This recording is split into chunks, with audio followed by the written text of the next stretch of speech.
प्रभु यीशु मसीह के नाम में आपको अनुग्रह, शांति और आशीष मिले। मैं लूका 10 अध्याय से एक हिस्सा पढ़ रहा हूं। और देखो, एक व्यवस्थापक उठा और ये कहकर यीशु की परीक्षा करने लगा। कुछ अपने शब्दों में मैं बता रहा हूं कि हे गुरु, अनंत जीवन को पाने के लिए मैं क्या करूं? यीशु ने उससे कहा कि व्यवस्था की पुस्तक में क्या लिखा है, तू कैसे उसको पढ़ता है? उस व्यवस्थापक ने उत्तर दिया कि ये लिखा है कि तू अपने परमेश्वर से अपने सारे मन और अपने सारे प्राण और अपनी सारी शक्ति और अपनी सारी बुद्धि के साथ प्रेम रख, और अपने पड़ोसी से अपने समान प्रेम रख। प्रभु यीशु ने उससे कहा, तूने तो ठीक उत्तर दिया है, यही किया कर तो तू जीवित रहेगा। परंतु व्यवस्थापक ने अपने आप को धर्मी ठहराने की इच्छा से यीशु से पूछा, तो फिर मेरा पड़ोसी कौन है? यीशु ने उत्तर दिया।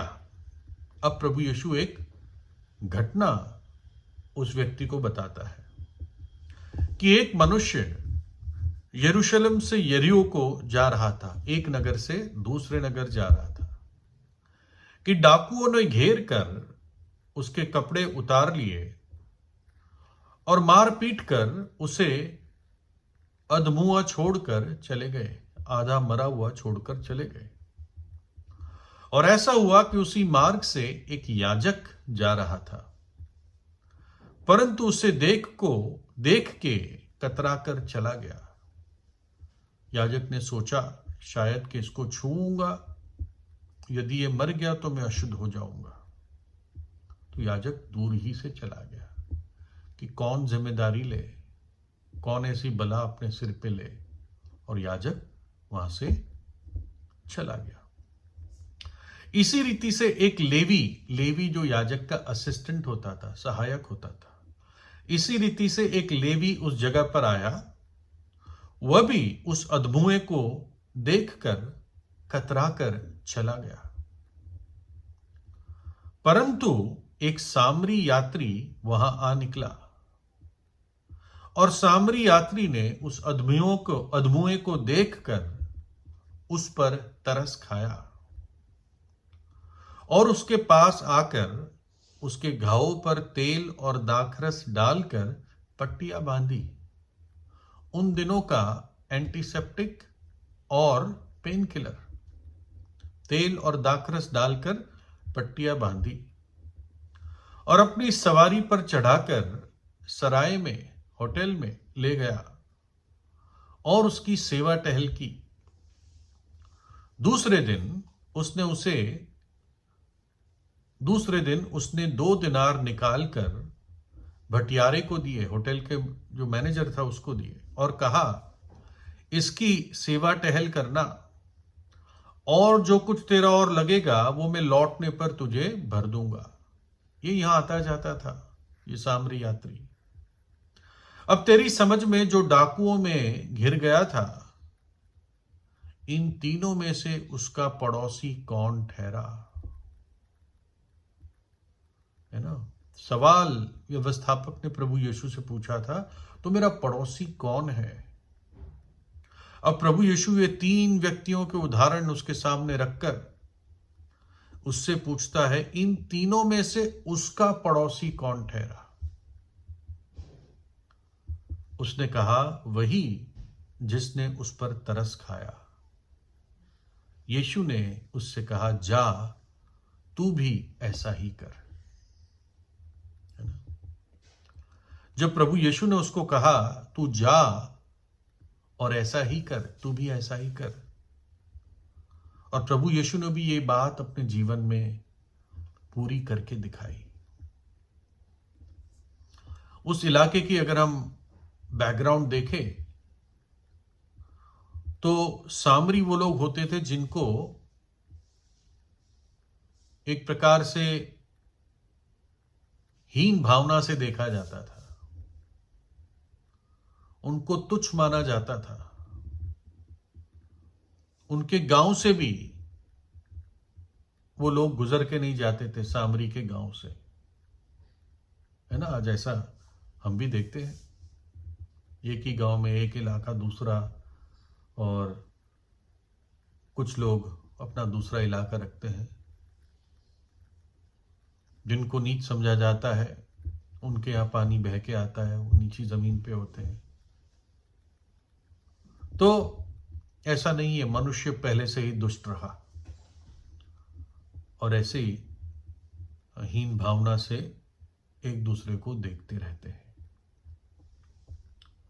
लेकिन हम देखते हैं, ऐसा पता चलता है, जहां तक मैं समझता हूं, जो अधमुआ हुआ था, जो मार पीट कर छोड़ दिया गया था, वो उन्हीं लोगों में से था जो सामरियों को तुच्छ जानते थे।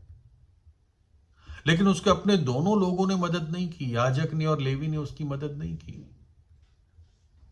लेकिन एक सामरी ने उसकी मदद की, है ना।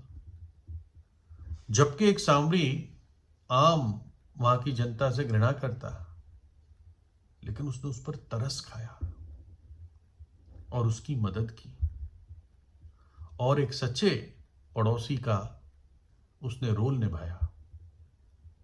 तो ये प्रभु यीशु सिखाना चाह रहा था कि मेरा पड़ोसी वो है जिसकी भी मैं मदद कर सकता हूं, ये नहीं कि जो मेरे बगल में रहता है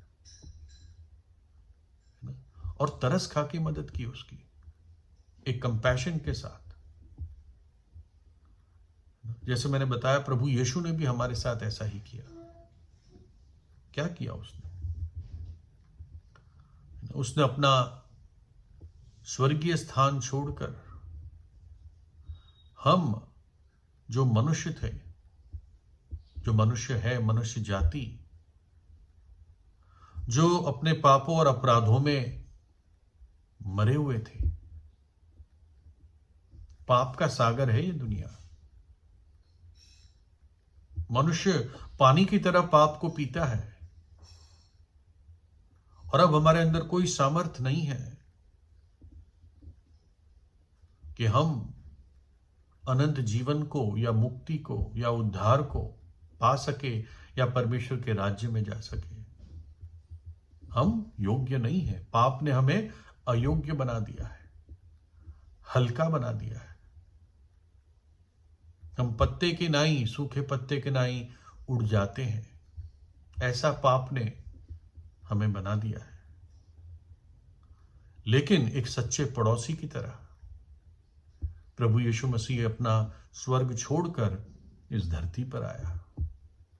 उसने हम पर तरस खाया, कलवरी के क्रूस पर चला गया और हमारे उद्धार के लिए पूरी कीमत चुकाई।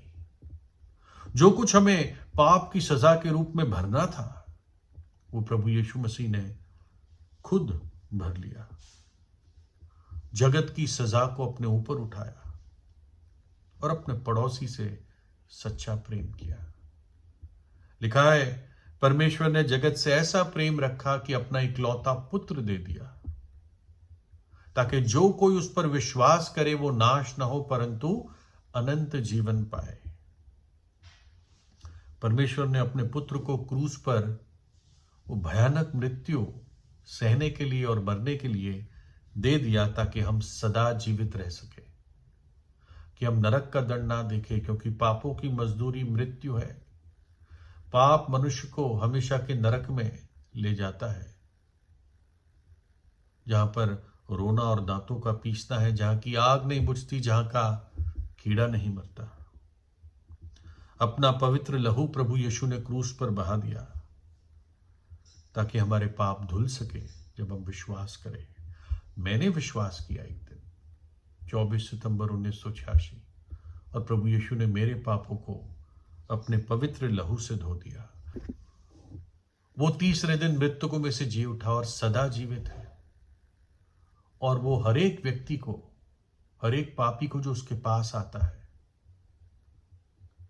उसकी मदद करने के लिए प्रभु यीशु इच्छुक है और योग्य है और सामर्थी है। कई इच्छुक होते हैं लेकिन उनके पास सामर्थ नहीं है, अधिकार नहीं है। लेकिन प्रभु यीशु के पास हमें बचाने की सामर्थ्य है। उसका नाम ही यीशु है, बचाने वाला, पापों से बचाने वाला। वो योग्य है, उसके पास अधिकार है कि हमारे पापों को क्षमा कर सके। वो धर्मी है, न्यायी है उस बात में कि हमारे पाप क्षमा कर सके, क्योंकि उस पाप की सजा अपने ऊपर ले ली। एक सच्चे मन से, एक टूटे हुए मन से जो उसके पास आता है, उसको वो कभी बाहर नहीं निकालता। तो प्रभु यीशु से प्रार्थना कीजिए, उसके अंदर वो सामर्थ है कि किसी भी स्थिति में व्यक्ति मरा गिरा पड़ा हो अपने जीवन में, उसको वो उठाकर बचा सकता है। प्रभु यीशु आपको आशीष दे।